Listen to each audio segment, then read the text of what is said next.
Hi everyone, welcome to Padmavathi gardening. இன்றைக்கி வீடியோவில் ரோஜா செடியில் சீக்கிரமாக தளிர் வைக்கிறதுக்கு, ஃபாஸ்ட்டாக க்ரோத் இருக்கிறதுக்கு, அதே சமயத்தில் லீஃப் எல்லாம் நல்லா பெருசாகும், ஷைனிங்காக வரும் லீஃப்லாம். அந்த எரு கொடுக்கும்போது எப்படி கொடுக்கறத பற்றி நான் சொல்கிறேன். வீடியோக்குள்ளே போகிறதுக்கு முன்னாடி புதுசாக பார்க்குறவங்க நம்ம சேனலை சப்ஸ்கிரைப் பண்ணிக்கோங்க. வாங்க வீடியோக்குள்ளே போகலாம். இப்போது இந்த ரோஜா செடி ஏற்கனவே காமிச்சிட்டேன், நல்லா தளிர் வருது. நான் என்ன சொல்கிறேன்னா, எப்போவுமே லீஃப்லாம் ரொம்ப குட்டியாக இருக்குது, மெலிசாக இருக்குது அப்படின்னா நீங்கள் என்ன செய்யணுன்னா, நான் சொல்கிற மாதிரி நீங்கள் கொடுத்தீங்கன்னா, அதாவது ஸ்ப்ரே பண்ணலாம், இல்லை மண்ணுக்குள்ளே கூட ஊற்றலாம். அது போல் கொடுக்கும்போது கண்டிப்பாக லீஃபெல்லாம் பெருசாகும் ரோஜா செடியில். அதே சமயத்தில் ஃபாஸ்ட்டாகவும் க்ரோத் இருக்கும். நம்ம கார்டனுக்கெல்லாம் போய் வாங்க லேட் ஆகும், அதெல்லாம் நம்மளால் முடியாதுன்னா நீங்கள் இந்த மாதிரி கூட செய்யலாம். பாருங்கள், கொஞ்சமாக நான் கருவேப்பிலை, வாழைப்பழம் தோல், வெங்காயம் தோல் சாயிலுக்குள்ளே வச்சிடுறேன். இது போல் வைக்கிறதுனால உங்களுக்கு அந்த இலையெல்லாம் பெருசாகுமா, சீக்கிரமாக தளிர் வருமா, ஃபாஸ்ட்டாக வளருமானா கண்டிப்பாக வளரும்.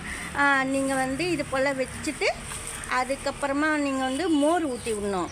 அதாவது இது மேலேயே கூட நீங்கள் தயிர் ஊற்றலாம். நான் நேற்று மோர் ஊற்றிட்டேன் இந்த சாயிலுக்குள்ளே, அதனால இதுக்குள்ளே கொடுக்கல நான். நீங்கள் இது போல் காய்கறி வேஸ்ட்டு வச்சுட்டு ஒரு 2 ஸ்பூன் 3 ஸ்பூன் தயிர் ஊற்றிட்டு இது போல் தொட்டிக்குள்ளே இந்த மண் எடுத்து நீங்கள் இது போல் கவர் பண்ணிடலாம். கண்டிப்பாக லீஃபெல்லாம் ரோஜா செடியில் பெருசாகும். அதே சமயத்தில் பார்க்கவும் ரொம்ப அந்த ஷைனிங்காக வரும் இலையெல்லாம். ஏற்கனவே எல்லோ ரோஸ்க்கெல்லாம் அது போல் நான் கொடுத்து சூப்பராக வந்ததப்போ, அதுக்காக தான் நான் இந்த எருவும் நான் சொல்கிறேன். ஏன்னா எந்த எருவு எப்படி கொடுக்கணுன்றதுக்கு சொல்கிறேன் நான். இப்போ மண்ணுக்குள்ளே இது போல் சொல்லியிருக்கேன். அதே ஸ்ப்ரே பண்ணுறதுக்கு எப்படின்னா, ஒரு பிடி காய்கறி தோல்னா எந்த காய்கறியாக இருந்தாலும் பரவாயில்ல, வேஸ்ட்டு. நீங்கள் ஒரு 6 லிட்டரு தண்ணியோ 1 லிட்டரு தண்ணியோ நீங்கள் போட்டுக்கலாம். போட்டுட்டு 1 லிட்டரு தண்ணியிலே போட்டுக்கோங்க. ஒரு பிடி காய்கறி வேஸ்ட்டு, ஒரு 2 ஸ்பூன் தயிர், புளிச்ச தயிர் ஊற்றிட்டு நீங்கள் 3 நாள் வச்சுருக்கணும். 3 நாள் மேலேயே ஆனால் கூட பரவாயில்ல, எதுவும் செய்யாது. நீங்கள் நல்லா ஃபில்டர் பண்ணிக்கணும். ஃபில்டர் பண்ணிவிட்டு இன்னும் ஒரு 6 லிட்டரு தண்ணி ப்ளைன் வாட்டர் அதில் சேர்த்துட்டு, ஏன்னா கொஞ்சமாக தான் நம்ம காய்கறி வேஸ்ட்டு போடுறோம். நிறைய போடுற மாதிரி இருந்தால் நீங்கள் நிறைய தண்ணி ஊற்றணும். கொஞ்சம் காய் வேஸ்ட்டு போடுறதுனால கொஞ்சமாக தண்ணி ஊற்றினா போதும்.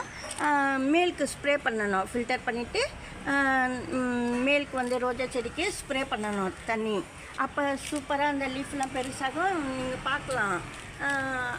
அது போல் எரு கொடுக்கும்போது நம்ம வீட்டிலேயே ரெடி பண்ணி கொடுக்கும்போது சூப்பராக ரோஜா செடி வரும். வீட்டிலே ரெடி பண்ணி கொடுத்தீங்கன்னா நீங்கள் காய்கறி வேஸ்ட்டெல்லாம் மேலுக்கு தெரியாமல் தான் கவர் பண்ணணும் சாயில்.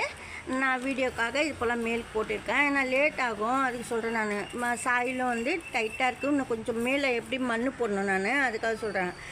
மண் கூட நீங்கள் அப்பப்போ கொஞ்சமாக மண் எடுத்து விட்டுட்டு கொஞ்சம் புது சாயிலாக எடுத்து போட்டுக்கலாம். அதாவது கம்போஸ்ட் சாயில், இந்த கம்போஸ்ட் சாயில் அது மாதிரி. ஏன்னா இது போல் வைக்கும்போது நீங்கள் அந்த மாதிரி போடும்போது நல்லா மக்கி வரும் எருவு, அதுக்கு சொல்கிறேன் நான். தண்ணி வெயிலுக்கு ஒரு வாட்டி இன்னைக்கு காலையில் தண்ணி விடுறீங்கன்னா சாயங்காலம் தெளித்து மட்டுமே விட்டால் போதும். மேலுக்கு ஸ்ப்ரே பண்ணணும் ப்ளைன் வாட்ரு.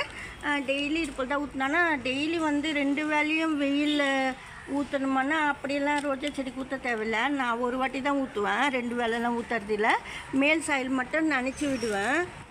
சாமந்தி செடி பாருங்கள், இந்த பாட்டுக்குள்ளே கூட சின்ன கன்று வச்சுருந்தேன், இப்போ மொட்டு கூட வந்துடுச்சு. சாமந்தி பூ கூட நல்லா சீக்கிரமாக விரியணும். பெரிய பூக்களானா வெங்காயம் தோல் தண்ணி ஊற்றினா கூட விரியாத பூ கூட சாமந்தி பூ விரியும். இந்த வீடியோவில் தான் பிடிச்சிருந்தா லைக் பண்ணுங்கள். நன்றி, தேங்க்யூ.